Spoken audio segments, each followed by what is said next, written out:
네, 안녕하세요 여러분. 뉴질랜드 다이어리 라밤입니다.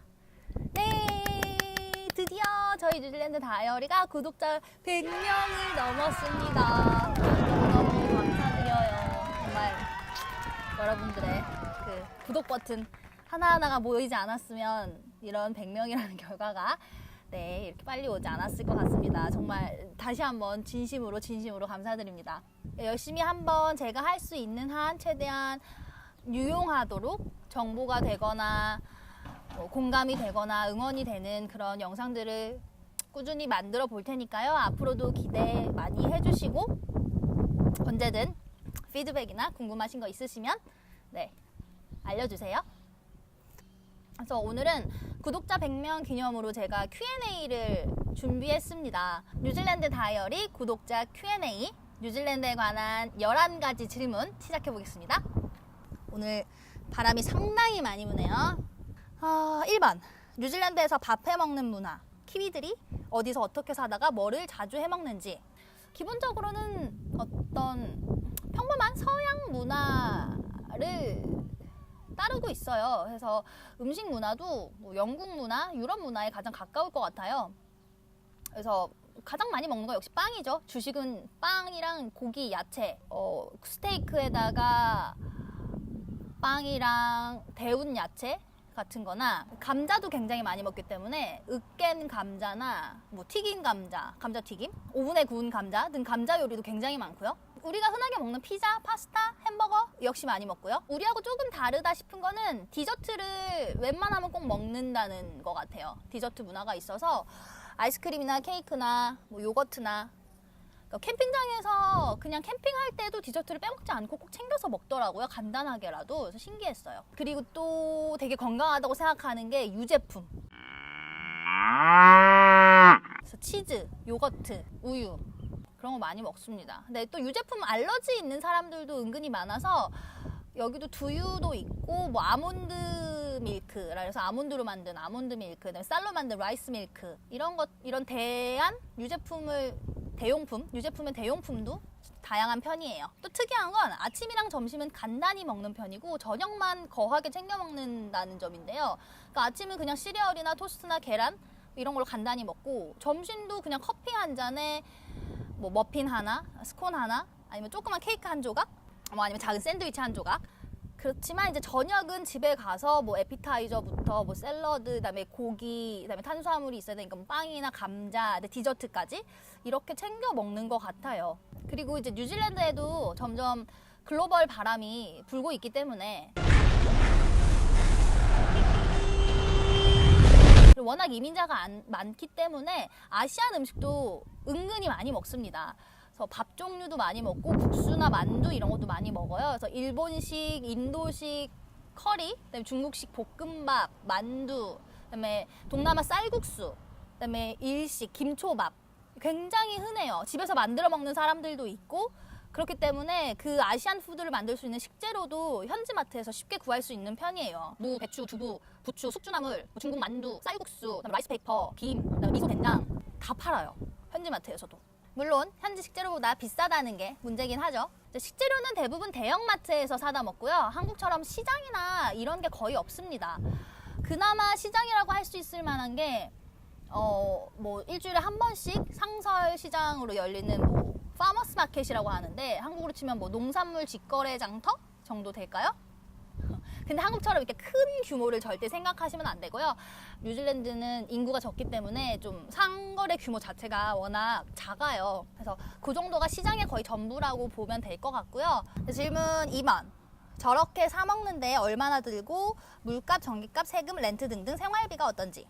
네, 생활비는 열거하기가 너무 길어져요. 오늘 하면. 그래서 생활비 A부터 Z까지. 그러니까 뉴질랜드 생활비 백과사전, 생활비 백서 따로 콘텐츠로 지금 기획 중입니다. 열심히 만들고 있어요.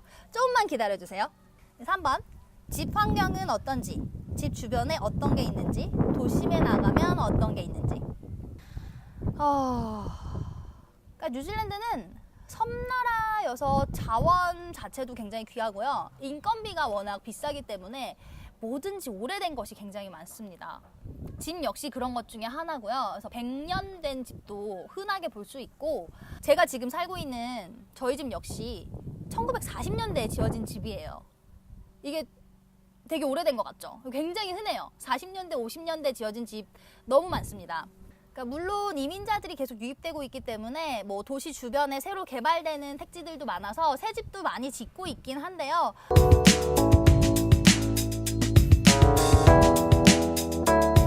그만큼 비싸죠. 옛날 집에 비해서 훨씬 비싸고요. 그러니까 최근 지어지는 집들은 벽돌이나 콘크리트로 마감된 집들이 많은데, 이렇게 저희 집처럼 오래된, 그러니까 보통 일반적인 뉴질랜드의 예전 집들은 이렇게 나무로 지어진 경우가 대부분입니다. 그러니까 대도시 중심가에는 고층으로 된 아파트도 있지만, 대부분 조그만 주택가로 나와도 다 그냥 1층이나 2층으로 된 단독주택들이에요. 우리가 한국에서 흔히 생각하는 전원주택이고요.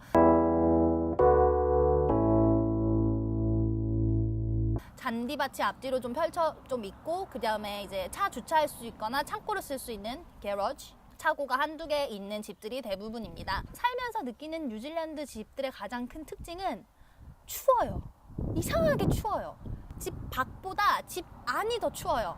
그래서 이렇게 낮 시간에는 집 밖에 나와 있는 게 훨씬 더 따뜻하고 난방비도 아끼는 길이에요.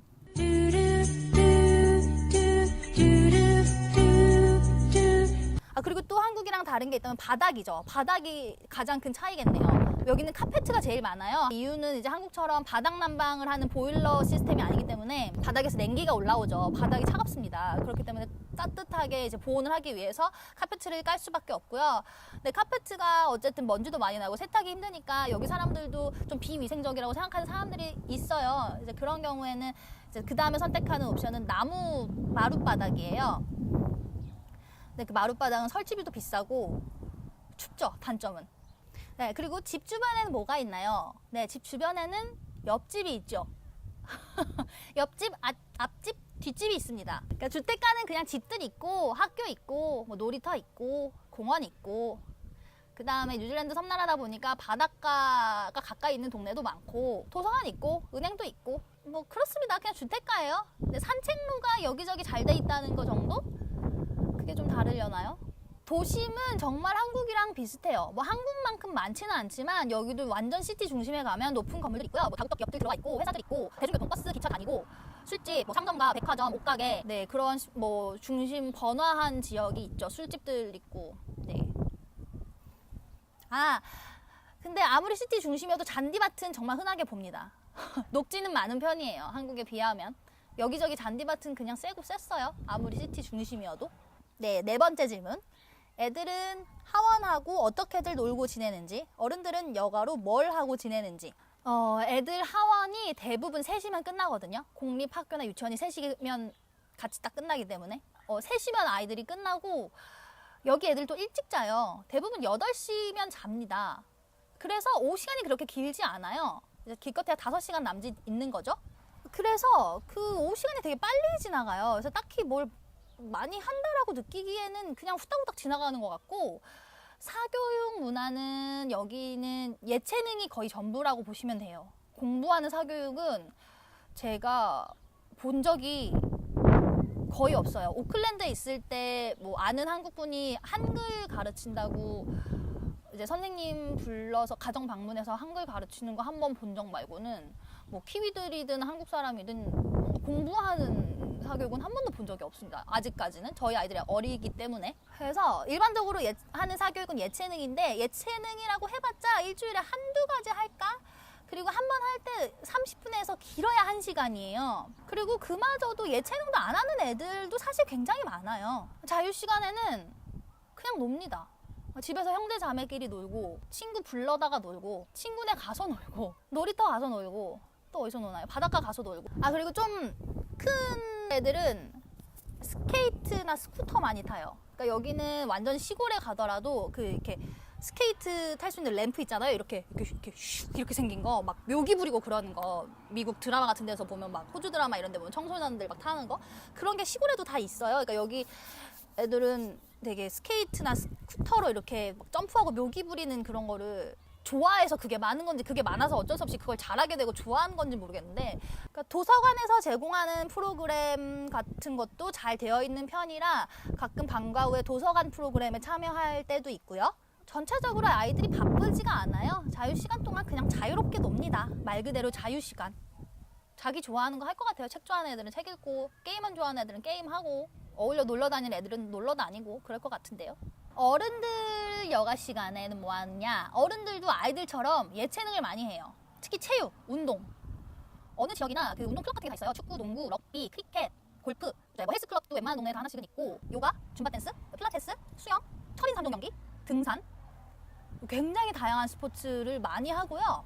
그 다음에 이제 여가 시간이 많은 만큼 여행이나 캠핑도 많이들 즐겨요. 그러니까 일반적인 가정집에서도 캠핑카나 카라반을 뭐 가끔 가다 볼 수 있을 정도로 여기서는 그렇게 낯선 문화가 아니고요. 저희도 카라반을 한 대 갖고 있죠. 아시다시피. 그리고 뭐 악기 연주하는 사람, 합창단, 사교 댄스 모임도 받고, 종교 활동도 많이 하고요. 봉사 활동도 많이 해요. 참. 봉사 활동도 많이 하고, 뭐 그림 그리는 사람도 있고, 사진 찍는 사람도 있고. 그리고 한국처럼 뭐 공연들도 많이 봐요. 콘서트나 뭐 연극이나 뮤지컬이나 많이 보는데, 뉴질랜드가 워낙 구석에 있는 나라고 인구가 적기 때문에 유명한 사람들이 잘 안 옵니다. 5번 다섯 번째 질문.